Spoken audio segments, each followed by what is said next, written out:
नमस्कार, भारत समाचार देख रहे हैं आप और मैं हूं आपके साथ प्रियव्रत दीक्षित। चलिए खबरों की शुरुआत कर लेते हैं हरिद्वार से। बड़ी खबर जहां पर बीजेपी विधायक आदेश चौहान को 1 साल की सजा का ऐलान किया गया है। सीबीआई कोर्ट ने मारपीट केस में 1 साल की सजा सुनाई है। जहां पर आपको बता दें कि रानीपुर विधायक आदेश चौहान को कोर्ट से झटका मिला है। भतीजी के पति मनीष को पीटने का आरोप था, तो वहीं 2 सिपाही दिनेश और राजेंद्र को भी सजा हुई है। एक आरोपी पुलिसकर्मी की पहले ही हो चुकी है मौत। तो वहीं आपको बता दें कि हाईकोर्ट के आदेश पर सीबीआई ने जांच की थी। सीबीआई कोर्ट ने सबूतों के आधार पर सभी को दोषी माना। पंकज पवार उत्तराखंड से हमारे ब्यूरो चीफ हमारे साथ जुड़ चुके हैं फोन लाइन पर। पंकज, क्या अपडेट जानकारी मिल पा रही है? इस तरीके से बड़ा झटका है कहीं ना कहीं रानीपुर विधायक को, क्या अपडेट आपके पास है? देखिए, ये विधायक पर भतीजी और भतीजी के पति मनीष को पीटने का आरोप था और मामला सीबीआई कोर्ट में चल रहा था और उसमें विधायक के ऊपर जो है मारपीट केस में जो सुनवाई जो है हुई थी उसमें सजा सुनाई गई है। 1 साल की सजा जो है वो विधायक आदेश चौहान को हुई है। इस पूरे मामले में पुलिस कस्टडी में जो है वो मारपीट के मामले में दोषी करार दिया गया है। इसके साथ साथ 2 पुलिसकर्मियों को भी इसमें वो किया गया है। इसमें विधायक की भतीजी जो है दीपिका और 4 अन्य जो है उनको भी दोषी माना गया है। तो इस पूरे मामले में अगर कहा जाए तो सजा हुई है 2 सिपाहियों को भी। कुल मिलाकर ये एक तरीके से विधायक के लिए झटका है। अब देखना दिलचस्प होगा, क्या पुलिस गिरफ्तार करके जेल भेजेगी या फिर जो विधायक है वो अन्य रेमेडी कोर्ट के अन्य जगहों पर अपना प्राप्त करेंगे। जी ठीक है पंकज, बहुत बहुत शुक्रिया हमारे साथ जुड़ने के लिए। तमाम जानकारी के लिए आपका बहुत बहुत शुक्रिया। चलिए खबरों में आगे बढ़ेंगे और चक्राता टाइगर फॉल में 2 पर्यटकों की दर्दनाक मौत हुई है। जहां पर टाइगर फॉल में पत्थर गिरने से 2 पर्यटकों की मौत हुई है। चक्राता आने वाले पर्यटकों में भी दहशत का माहौल बना हुआ है। तो टाइगर फॉल में पत्थर गिरने से 2 पर्यटकों की मौत की खबर सामने आई है। यहाँ पर चक्राता आने वाले पर्यटकों में भी दहशत का माहौल बना हुआ है। ये बड़ी अपडेट, बड़ी जानकारी आप तक पहुंचा दे, जहां पर आपको बता दें कि चक्राता टाइगर फॉल में 2 पर्यटकों की दर्दनाक मौत हुई है। और पंकज पवार उत्तराखंड से हमारे ब्यूरो चीफ हमारे साथ जुड़े हुए हैं लगातार। पंकज, क्या अपडेट जानकारी मिल पा रही है? इस तरीके से कहीं ना कहीं इस तरीके के वाटरफॉल लोगों की जान पर भारी पड़ते हैं और ठीक उसी तरीके से हुआ। देखिए, चक्रोता में टाइगर फॉल जो है वो एक बड़ा ही कहा जाए तो वहां पर बड़ी संख्या में पर्यटक आते हैं। आज जो ये घटना हुई है वो अगर कहा जाए तो टाइगर फॉल के इतिहास में पहली बार हुई है। और यहाँ पर जो ऊपर से पत्थर गिरे हैं उसके साथ साथ पेड़ गिरा है, उसकी वजह से एक तो स्थानीय व्यक्ति की सीताराम की मौत हुई है। वहीं दिल्ली से जो पर्यटक आई थी जो उस टाइगर फॉल के नीचे स्नान कर रहे थे, तो उसमें अलका नाम की है, उनकी मौत हुई है। दोनों को हालांकि उन दोनों की मौके पर ही मौत हो गई थी। हालांकि उनको एम्बुलेंस के माध्यम से चक्रोता अस्पताल लाया गया, जहां उनको मृत घोषित कर दिया गया। और कहीं ना कहीं इस पूरे मामले से पूरे इलाके में जरूर शोक की लहर है, क्योंकि चक्रोता एक ऐसा इलाका है जो काफी हद तक पर्यटन के उसमें आगे बढ़ता है। लेकिन जिस तरीके से घटना हुई है उसने कहीं ना कहीं परेशानी तो खड़ी की है, क्योंकि ऐसा लगता है कि अब पहाड़ी वहां की जो है वो चटकने लगी है, दरकने लगी है। तो आने वाले सालों के लिए टाइगर फॉल के लिए खतरा हो सकता है। ठीक है, बहुत बहुत शुक्रिया हमारे साथ जुड़ने के लिए पंकज आपका। और खबर कोटद्वार से, जहां पर बहुप्रतीक्षित पुनर्निर्मित मालन पुल का आज लोकार्पण किया गया। सीएम पुष्कर सिंह धामी ने मालन पुल का वर्चुअल तरीके से उद्घाटन किया। 325 मीटर पुल करीब 26 करोड़ की लागत से बना हुआ है। तो वहीं आपको बता दें कि कोटद्वार में आयोजित हुए लोकार्पण कार्यक्रम में विधानसभा अध्यक्ष ऋतु खंडूरी मौजूद रहीं। तो वहीं वर्ष 2023 में बाढ़ से क्षतिग्रस्त हुआ पुल आज आम जनता के लिए खोल दिया गया है। कार्यक्रम को लेकर सीएम धामी ने लोगों को संबोधित किया। सुनिए सीएम पुष्कर सिंह धामी ने क्या कुछ कहा। और संजीव द्विवेदी असौजन्य भारतीय जनता पार्टी के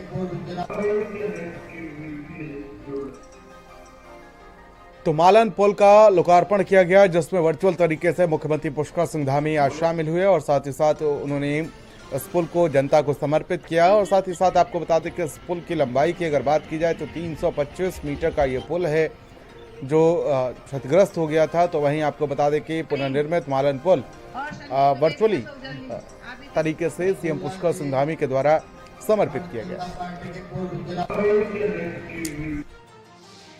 भारतीय जनता पार्टी कोटद्वार के समस्त नागरिकों की ओर से हार्दिक अभिनंदन करता हूं, स्वागत करता हूं। यह हमारा सौभाग्य है कि और हम सबके की चिंता करते हुए माननीय विधानसभा अध्यक्ष जी ने त्वरित आदरणीय मुख्यमंत्री जी को इस समस्या से अवगत कराया और हम सब उसकी स्थिति एक टापू की तरह हो गई थी। उस समय जो वैकल्पिक मार्ग से कण्वाश्रम वाला और एक तल्ला मोटा ढाक से सिगड्डी ग्रोथ सेंटर को जोड़ने वाला, इन दो वैकल्पिक जी का बहुत आभार व्यक्त करना चाहूंगी कि उन्होंने अपने व्यस्तम समय से समय निकालते हुए चिंता करते हुए कि पुल बन चुका है और उसको अब जनता को समर्पित करना है। आज उन्होंने हमारे से वर्चुअली जुड़कर जनता को मालन पुल समर्पित किया है। एक टेक्नोलॉजिकली बहुत ही साउंड हमने पुल बनाने का प्रयास किया है। उसमें पैसा भी लगा, करीबन 26 करोड़ रुपए लगे हैं। तो मेरा विश्वास है कि एक अच्छा पुल तैयार हुआ है और जनता को अभी बहुत उनका आभार और धन्यवाद व्यक्त करना चाहूंगी कि भले ही उन्हें बहुत परेशानी हुई, बहुत कष्ट रहा, कुछ समय नाराज भी थे, लेकिन जब उन्होंने मेरी बात को सुना और मुझे समझा तो मेरे साथ कंधे से कंधे मिलाकर सभी भाई और बहन खड़े हुए। निश्चित रूप से बड़ी आबादी इससे के न होने से बड़ा कठिनाई महसूस करती थी। बड़े वैकल्पिक मार्ग था, लेकिन वो स्मूथ जो होती है, जो पुल के माध्यम से होती है, उसमें कठिनाई थी। आज वो मुख्यमंत्री जी ने लोकार्पण कर दिया। उसके साथ साथ नींबू चौड़ से और सिखड्डी और क्या नाम कहते हैं किलर खाल तक जो चौड़ीकरण रोड का हुआ और उनका पेंटिंग हुई, उसका भी उन्होंने लोकार्पण किया है। और कोटद्वार में 26 करोड़ की लागत से अवैध खनन के चलते टूटे मालन पुल को फिर से आवागमन के लिए खोलने को लेकर कांग्रेस ने सवाल उठाए हैं। कांग्रेस नेता सूर्यकांत धस्माना ने कहा कि मालन पुल जीता जागता भ्रष्टाचार का अड्डा है। उन्होंने कहा कि प्रदेश में जिस प्रकार से बीजेपी के नेता ही अवैध खनन के मामले में उठा रहे हैं, उससे साफ है कि प्रदेश सरकार ही अवैध खनन को बढ़ावा दे रही है और इसी के कारण कोटद्वार का मालन पुल अवैध खनन के कारण ध्वस्त हुआ था। देखिए, मालन पुल अपने आप में एक बहुत बड़ा भ्रष्टाचार का प्रतीक है इस राज्य में। और भ्रष्टाचार का प्रतीक इसलिए मैं कह रहा हूं कि जब सरकार ये दावा कर रही है कि हम 1000 करोड़ से ऊपर का राजस्व खनन में कमा रहे हैं और अपनी पीठ भी थपथपा रही है, साथ में भाजपा ये भी ऐलान कर रही है कि हमने उनके मुंह में तमाचा मार दिया जो खनन के बारे में बात करते थे। तो खनन के बारे में कौन बात करते थे? अवैध खनन के बारे में त्रिवेंद्र सिंह रावत। अवैध खनन के बारे में कौन बात करते हैं? मुन्ना सिंह चौहान। और खबर हरिद्वार से सामने आई है, जहां पर पूर्व राष्ट्रपति रामनाथ कोविंद आज हरिद्वार पहुंचे और साथ ही आपको बता दें कि 2 दिवसीय दौरा है। आचार्य महामंडलेश्वर अवधेशानंद गिरी से मिले तो वहीं रामनाथ कोविंद ने महामंडलेश्वर अवधेशानंद गिरी से मुलाकात की। कनखल स्थित हर आश्रम में मुलाकात की। आपको बता दें कि शाम को हर की पैड़ी पर गंगा आरती में भी शामिल होंगे।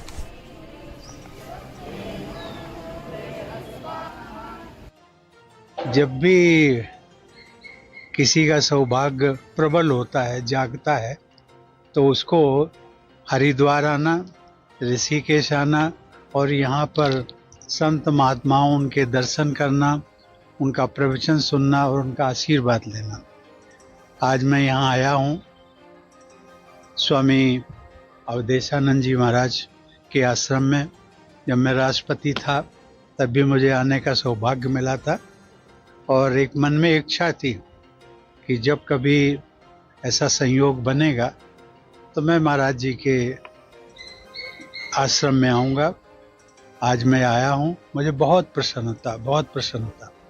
भूतपूर्व राष्ट्रपति आदरणीय महामहिम राम कोविंद जी का आगमन एक शुभ संकेत है।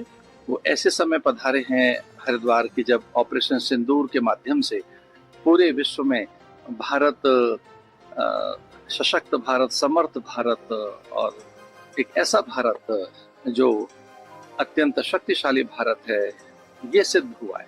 ये सिद्ध हुआ है कि हमारी सेनाएं सतर्क हैं, अत्यंत शक्ति संपन्न है। ये सिद्ध हुआ ऑपरेशन सिंदूर से कि हमारे पास एक वर्चस्व है, नेतृत्व है।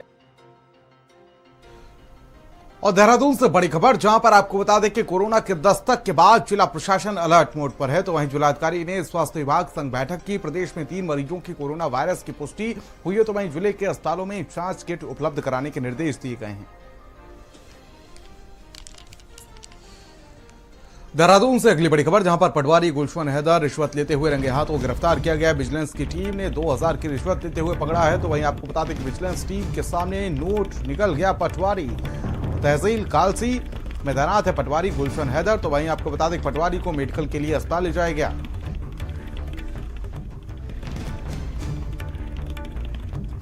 तो देखिए, जब पटवारी को पकड़ा गया तो वो नोट निकल गया। पटवारी को मेडिकल के लिए अस्पताल ले जाया गया है। बड़ी अपडेट, बड़ी जानकारी आप तक पहुंचा दे, जहां पर आपको बता दें कि फिलहाल पटवारी गुलशन हैदर रिश्वत लेते हुए रंगे हाथ गिरफ्तार किया गया है। विजिलेंस की टीम ने 2000 रिश्वत लेते हुए पकड़ा है। तो विजिलेंस की टीम के सामने जब रिश्वत लेते हुए पकड़ा गया तो वो नोट निकल गया। फिलहाल मेडिकल के लिए भेजा गया है। तहसील कालसी में तैनात है पटवारी गुलशन हैदर। पटवारी को मेडिकल के लिए अस्पताल भेजा गया है। बड़ी अपडेट, बड़ी जानकारी, पटवारी गुलशन हैदर रिश्वत लेते हुए रंगे हाथ गिरफ्तार किया गया है। एक और जहां मुख्यमंत्री पुष्कर सिंह धामी प्रदेश भर में सड़कों को गड्ढामुक्त और बेहतर बनाने के निर्देश जारी कर रहे हैं। तो वहीं दूसरी ओर पौड़ी जनपद के कलजी खाल ब्लॉक में प्रधानमंत्री ग्रामीण सड़क योजना के अंतर्गत हो रहा डामरीकरण कार्य गुणवत्ता की भारी अनदेखी के चलते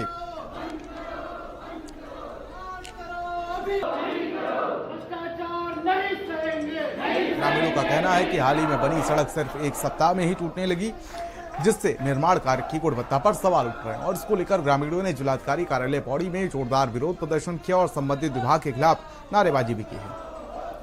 यह सड़क है बौसाल कलजी खाल मोटर मार्ग के नाम से है और 34 किलोमीटर इसकी लंबाई है, जो वर्तमान में एक तो बहुत धीमी गति से कार्य हो रहा है और आधी सड़क में पेंटिंग शुरू हो चुकी है। लेकिन सभी ग्रामीणों का हम भी देख रहे हैं कि वो सड़क जैसे ही सड़क डामरीकरण का कार्य हो रहा है, 1 हफ्ते के अंदर सड़क उसी तरह से उखड़ भी रही है, जगह जगह उखड़ रही है और उस पर कितनी जगह अभी से टल्ले लगने शुरू हो गए हैं। मांग है जो हमारी पिपला टुट्टे का सड़क मार्ग 34 किलोमीटर प्रधानमंत्री ग्रामीण सड़क योजना के तहत बन रही थी। इसमें पहले भी जिलाधिकारी को माध्यम से हमने मुख्यमंत्री को ज्ञापन दिया था, व्यक्तिगत तौर पर मैं भी मिला था, परंतु आज तक उसमें कोई कार्रवाई नहीं है। जगह जगह पाइपलाइनें टूटी हुई है। सड़क का निर्माण का कार्य जो गुणवत्ता है निम्न स्तर का है। जहाँ गधेरे हैं वहाँ पर उन्होंने कलमट बना रखे हैं, जहाँ गधेरे नहीं है वहाँ उन्हें पुलिया बना दी है। इस तरह से उनका कार्य वहाँ पे चल रहा है और जब इसका हमने मुख्यमंत्री को भी हमने ज्ञापन दिया था, तब भी इसमें कोई कार्रवाई नहीं हुई। देहरादून के कई इलाकों में विकास के नाम पर लगातार सड़कों को खोदा जा रहा है। एक काम पूरा होने के बाद दूसरे काम के लिए फिर से सड़क को खोद दिया जाता है, जिससे लोगों को असुविधा का सामना करना पड़ रहा है। और इस पूरे मामले में बीजेपी विधायक खजान दास इसके जिम्मेदार सीधे तौर पर इंजीनियरों को ठहरा रहे हैं। उनका कहना है कि हमारे इंजीनियरों की कमी है कि एक ही बार में काम को पूरा करने का प्रयास नहीं करते। सुनिए क्या बोले बीजेपी के विधायक। ये हमारे कहीं ना कहीं इंजीनियरों की कमी है कि एक ही बार एक काम को निपटाने की कोशिश नहीं करते। सड़क बनती है, सड़क खुदती है, ये ठीक बात नहीं है। इसमें पैसे का बर्बादी होती है और कुल मिलाकर के देखा जाए इसको हमको रणनीति के तहत काम करना चाहिए। यदि आपको लाइन खोदना है तो उसमें क्या क्या आप भविष्य में क्या कर सकते हैं, कम से कम 50 साल बाद की योजनाओं को देखना चाहिए और उसकी आबादी को देखते हुए आपको योजना बनानी चाहिए। और खबर हल्द्वानी से सामने आई है, जहां पर आपको बता दें कि चौसला गांव में 16 बीघा सरकारी भूमि पर अतिक्रमण हटाया गया। तो वहीं अतिक्रमण हटाने के बाद प्रशासन द्वारा कब्जा लिया गया है। वहीं पिछले माह संबंधित व्यक्तियों को नोटिस जारी कर स्पष्टीकरण के लिए पर्याप्त अवसर प्रदान किया गया था, लेकिन किसी ने भी वैध अभिलेख प्रस्तुत नहीं किए। कार्रवाई के अंतर्गत जेसीबी की सहायता से अस्थायी निर्माणों को ध्वस्त किया गया और स्थल पर चेतावनी बोर्ड स्थापित कर 16 बीघा भूमि पर विधिवत कब्जा प्राप्त किया गया है। चौसला गांव में पूर्व में ये शिकायत प्राप्त हुई थी कि कई व्यक्तियों के द्वारा यहाँ पे सरकारी भूमि में अतिक्रमण किया गया है। चौसला गांव की जो 8 बीघा जमीन है, इसमें पूर्व में तहसीलदार के द्वारा नोटिस दिए जाते हैं, इसमें कि 1 महीने से अधिक का समय हो सकता है। पूर्व में भी इनको मौखिक रूप से अनुरोध किया गया था कि आप समय अंतर्गत अपना अतिक्रमण हटा दिया, लेकिन अब तक इनका अतिक्रमण नहीं हटाया गया, जिसके तहत बलपूर्वक अतिक्रमण हटाते हुए कार्रवाई की जाती है। चलिए खबरों में आगे बढ़ेंगे और खबर उत्तरकाशी से सामने आई है, जहां पर इस साल किसानों को मौसम की मार देखने को मिल रही है। वहीं बारिश के चलते सबसे ज्यादा सेब काश्तकारों की फसलों को नुकसान हुआ है। जुलाई में निकलने वाले इटालियन सेब मौसम अनुकूल न रहने के कारण पेड़ खाली नजर आ रहे हैं। तो वहीं पहले मौसम की बेरुखी और फिर ओले की दोहरी मार ने किसानों की कमर तोड़कर रख दी है, जिससे सेब काश्तकार परेशान नजर आ रहे हैं। मौसम की मार से फसल बहुत कम आई है। बस वो आजकल जो बरसात से जो खराब हो रहा है, ओले गिरने से भी काफी नुकसान हो गया। हमारा ये इडली वाला पेड़ है, डार्क बेलन गाला, जो साल भर में फल देना था, पर अभी 2 साल हो गए, जिसका वो मौसम की मार से जो है फसल नहीं आ पा रही। और खबर देहरादून से सामने आई है, जहां पर आपको बता दें कि वीआईपी नंबर लेना दून वासियों के लिए स्टेटस सिंबल बन चुका है, जो उसके लिए दून निवासी लाखों रुपए खर्च करने के लिए भी अब गुरेज नहीं करते हैं। यही वजह है कि परिवहन विभाग के अनोखे नंबरों के लिए ऑनलाइन बोली में इस बार 0001 नंबर ने सभी रिकॉर्ड ध्वस्त कर 13,77,000 में बिका है, जबकि 2024 में यह नंबर 8,45,000 में खरीदा गया था। वहीं आरटीओ द्वारा बताया गया कि यह नंबर रियल स्टेट कारोबारी बिल्डर ने अपनी वोल्वो कार के लिए खरीदा है। अभी अगर हम देहरादून नंबर की बात करें यूके 07 की, तो उसकी एक्सेप्टेबिलिटी अदर स्टेट्स में बहुत ज्यादा है, तो लोग यहाँ का नंबर बहुत पसंद करते हैं। और पेइंग कैपेसिटी की अगर हम बात करें, देहरादून बीइंग अ कैपिटल, तो यहाँ पर लोग अच्छी गाड़ियां लेके आते हैं। हमारे यहाँ टैक्स भी, उसमें रेवेन्यू भी आता है और ऑनलाइन ऑक्शन से भी आता है। जैसे अगर हम बात करें अभी जो ऑक्शन हमारी कल खत्म हुई है, उसमें 0001 जो है 13,77,000 का गया है। और ये आज तक का मुझे लगता है उत्तराखंड में सबसे ज्यादा बोली जो है लगाई गई है इसमें, और ये इससे हमारा रेवेन्यू भी बढ़ रहा है और लोगों में क्रेज भी। और आजकल न्यूमरोलॉजी के हिसाब से भी लोग नंबर अपना बुक करते हैं, तो सरकारी रेवेन्यू आ रहा है, तो ये अच्छी बात है। हर वर्ष उत्तराखंड में बढ़ती गर्मी के साथ वनाग्नि की घटनाएं भी बढ़ती नजर आती हैं, जिसमें कमी लाने के लिए वन विभाग लगातार कोशिश कर रहा है। और इसको लेकर वन मंत्री सुबोध उनियाल का कहना है कि बागवानी की घटनाओं ने वनाग्नि की घटनाओं ने कमी लाई है। सुनिए क्या बोले वन मंत्री सुबोध उनियाल। हमने लगातार नए नए नवाचार किए। पहली बार इस राज्य में जिलाधिकारी को और जिला प्रशासन का रोल फॉरेस्ट फायर में दिखाई दिया। जिले के अंदर जिलाधिकारी की अध्यक्षता में कमेटी बनी। उसका फायदा हमें यह भी मिला कि आपदा प्रबंधन मद से भी तत्काल हम लोगों को कई जिलों में करोड़ों रुपए प्राप्त हुआ, जिससे कि आपदा वनाग्नि को रोकने में तत्काल कार्रवाई प्रारंभ हो पाई। और खबर देहरादून से सामने आई है, जहां पर आपको बता दें कृषि मंत्री गणेश जोशी ने ज्योग्राफिकल इंडिकेशन यानी कि जीआई टैग के विशेषज्ञ पद्मश्री डॉक्टर रजनीकांत ने शिष्टाचार मुलाकात की है और इस दौरान उत्तराखंड के जीआई टैग उत्पादों पर चर्चा हुई। तो वहीं डॉक्टर रजनीकांत ने कृषि मंत्री जोशी को जानकारी दी कि अब तक वे देश के 24 राज्यों से 350 से अधिक उत्पादों के लिए जीआई टैग के लिए आवेदन कर चुके हैं, जिसमें से 157 जीआई ग्रांट हो चुके हैं, जिसमें उत्तराखंड के 25 ग्रांट हो चुके हैं। देखिए, अभी पूर्व में हमारे 18 उत्पादों को जीआई टैग मिला था और बहुत जल्दी हमारा जो बेड़ू है, हमारा जो भंगजीरा है, हमारा जो तिमूर है, हमारी कोशिश होगी हमने इसको भी जीआई टैग के लिए प्रस्तुत किया है। और मुझे पूरा भरोसा है कि जिस प्रकार से हमारी सरकार काम कर रही है, निश्चित ही इन चीज़ों को जीआई टैग मिलेगा और जो कि यहाँ की कृषि के लिए, यहाँ की ग्रोथ के लिए बहुत उपयोगी होगा। और खबर देहरादून से सामने आई है, जहां पर आपको बता दें कि केदारनाथ में 22 दिन में 5 लाख भक्तों ने दर्शन किए हैं। उत्तराखंड चारधाम यात्रा के लिए बात की जाए तो 30 लाख पार रजिस्ट्रेशन हो चुका है। सोनप्रयाग और गौरीकुंड में यात्रियों का जनसैलाब देखने को मिल रहा है, जहां पर आपको बता दें कि तीर्थयात्रियों की संख्या में काफी इजाफा भी होने लगा है।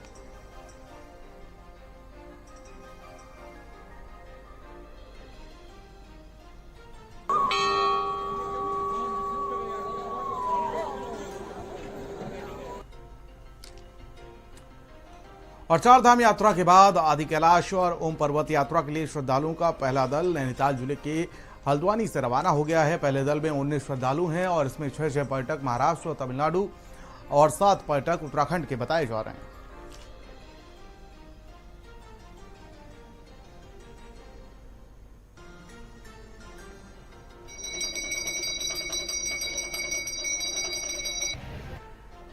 प्रधानमंत्री जी जब पिथौरागढ़ गए थे तो वहाँ जाने के बाद उन्होंने जो मानस खंड की बात की थी, तब से पूरे देश के ही नहीं अपितु विदेश से भी लोग आदि कैलाश और ओम पर्वत के दर्शनों के लिए जा रहे हैं। साथ ही साथ हमारा सौभाग्य ये भी है कि जो बहुत लंबे समय से हमारी कैलाश मानसरोवर की यात्रा रुकी हुई थी, वो भी इस साल से प्रारंभ होने जा रही है और उसमें भी जो है कि सैकड़ों की संख्या में श्रद्धालु जाएंगे। कुल मिला के हम ये कह सकते हैं कि आदि कैलाश ओम पर्वत की जो यात्रा है वो एक तरह से अपने चरम पर। जहां एक और केदारनाथ यात्रा चल रही, वहीं पैदल मार्ग पर संचालित होने वाले घोड़े खच्चरों को लेकर शिकायतें मिलने लगी हैं। जहां पर केदारनाथ पैदल मार्ग पर एक घोड़ा खच्चर संचालक द्वारा तीर्थ यात्रियों का साथ बत्ता का वीडियो वायरल हो रहा है, जिसमें वह तीर्थ यात्रियों को धमकी दे रहा है। उधर दूसरी ओर श्री बद्री केदार मंदिर समिति के अध्यक्ष हेमंत द्विवेदी ने स्पष्ट किया है कि यदि कोई भी घोड़ा खच्चर संचालक तीर्थ यात्रियों का साथ बत्ता करेगा तो उसके खिलाफ कड़ी कार्रवाई अमल में लाई जाएगी। यात्रा रूट पर सारी व्यवस्थाएं चुस्त दुरुस्त हों, जिसको लेकर स्वास्थ्य की है, चाहे वो चिकित्सा को लेकर हो, चाहे पेयजल को लेकर हो, चाहे ट्रांसपोर्टेशन, चाहे खाद्यान्न को लेकर लगातार कैंप वहाँ पर जो है कि हमारे कंट्रोल रूम स्थापित हैं और सभी को हम जो है कि सुगम जो है तीर्थ जो हमारा कहा कि जिसके लिए हम वचनबद्ध हैं, कहीं भी ऐसी कोई जो आपके द्वारा मुझे बताया गया कि इस प्रकार की कोई घटना अगर पैदल मार्ग पर यात्रियों के साथ की तो निश्चित ही उनके खिलाफ कठोर कार्रवाई की जाएगी। और खबर देहरादून से, जहां पर आपको बता दें कि यात्रियों से भरा टेम्पो ट्रैवलर सड़क पर पलट गया, तो वहीं टायर फटने से अनियंत्रित हुआ टेम्पो ट्रैवलर। तो वहीं टेम्पो ट्रैवलर में सवार यात्रियों को मामूली चोटें आई हैं। देहरादून पौंटा मार्ग पर खुशालपुर में हादसा हुआ, तो वहीं पुलिस ने जेसीबी की मदद से वाहन को साइड किया।